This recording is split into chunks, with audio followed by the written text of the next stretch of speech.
పోలవరం నేటి దుస్థితికి చంద్రబాబు నాయుడే కారణమని, పోలవరం ప్రాజెక్టు నిర్వీర్యం చేయడంలో తెలుగు ప్రజలకు ద్రోహం చేశారని మాజీ ఎంపీ వైఎస్ఆర్సీపీ రాష్ట్ర అధికార ప్రతినిధి మార్గాని భరత్రామ్ అన్నారు. పోలవరం ప్రాజెక్టు డయాఫ్రమ్ వాల్కు వెంటనే మరమ్మతులు చేపట్టాలని డిమాండ్ చేశారు. పోలవరం ప్రాజెక్టు విషయంలో జరుగుతున్న అనర్థాలకు ప్రధాన కారణం చంద్రబాబు అని అన్నారు. కాంక్రీట్ పనులకు ఎక్కువ కమిషన్లు వస్తాయని ముందుగా కాంక్రీట్ పనులు చేపట్టారని అన్నారు. పోలవరం ప్రాజెక్టు నిర్మాణంలో పునాదుల విషయంలో నిర్లక్ష్యంగా నిర్మించారని విమర్శించారు. స్పిల్వే నిర్మాణం చేపట్టకుండా కాపర్ డ్యాం నిర్మాణం చేపట్టారని వివరించారు. డయాఫ్రమ్ వాల్ ముక్కలు కావడానికి చంద్రబాబే కారణమని, వరద నీటిని దారి మళ్లించకుండా ప్రాజెక్టు నిర్మాణం ఎలా పూర్తి చేస్తారని ప్రశ్నించారు. చంద్రబాబు చేసిన తప్పుల వల్ల నిపుణుల కమిటీ వేయాల్సి వచ్చిందని పేర్కొన్నారు. రక్షణ గోడలు నిర్మించకుండా డయాఫ్రమ్ వాల్ ఎందుకు కట్టారని ప్రశ్నించారు. పోలవరం ప్రాజెక్టుకు ఒక రూపాన్ని తీసుకువచ్చింది జగన్మోహన్ రెడ్డి అని పేర్కొన్నారు. పోలవరం ప్రాజెక్టు విషయంలో జరుగుతున్న వాస్తవాలను రాష్ట్ర ప్రజలందరూ తెలుసుకోవాలని కోరారు. తిరుమల తిరుపతి దేవస్థానం ప్రతిష్టను ఈ ప్రభుత్వం దెబ్బతీయాలని చూస్తోందని ధ్వజమెత్తారు. దేవుణ్ణి కూడా రాజకీయాల్లోకి తీసుకువచ్చి వాడుకున్నారని విమర్శించారు. జగన్ రాబోయే రోజుల్లో కలియుగ వైకుంఠుడు ఆ వెంకటేశ్వర స్వామిని దర్శించుకుంటారని జోస్యం చెప్పారు. లడ్డూ కల్తీ వ్యవహారంపై సోలిటర్ జనరల్తో విచారణ జరిపించాలని కోరారు. అంతిమంగా సత్యమే గెలుస్తుందని అన్నారు. తిరుమల తిరుపతి దేవస్థానం కీర్తిని దిగజార్చిన చంద్రబాబు నాయుడు బేషరతుగా క్షమాపణ చెప్పాలని డిమాండ్ చేశారు. లడ్డూ కల్తీ సంఘటనలో సుప్రీంకోర్టు ఇచ్చిన తీర్పుకు కట్టుబడి ఉంటామని అన్నారు.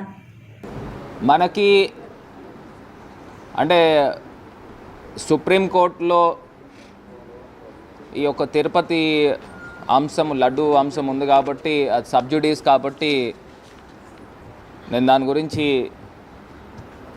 ఎక్కువ మీడియాకి ఎక్కువ మనం మాట్లాడడం కూడా కరెక్ట్ కాదు. ఒకే అంశము తెలియపరిచేది ఏంటంటే,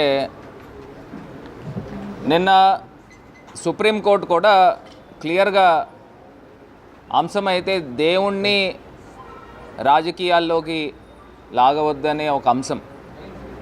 ఇది కాకుండా మీ దగ్గర ప్రైమా ఫేసీగా పూర్తి స్థాయి సమాచారం లేకపోకుండా మీడియాకి ఎట్లాగా తీసుకొస్తారనేది ఇంకొక అంశం.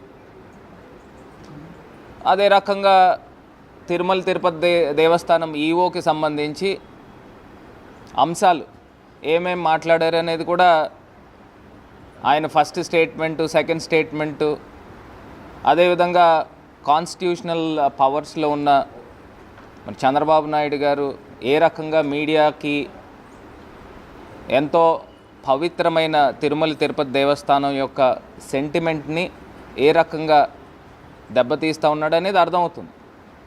సాక్షాత్తు మాజీ ముఖ్యమంత్రి వర్యులు జగన్మోహన్ రెడ్డి గారు ఏదైతే పేర్కొన్నారో అవన్నీ కూడా సుప్రీంకోర్టు న్యాయవాదులు, సుప్రీంకోర్టు జస్టిస్లు కూడా అవే అంశాల గురించి కూడా పేర్కొన్నారు. ప్రధానంగా సెకండ్ ఒపీనియన్ మనకు అందరికీ తెలిసిందే అండి. ఇది ఎవరైనా ఎవరు రాజకీయం చేస్తున్నారు,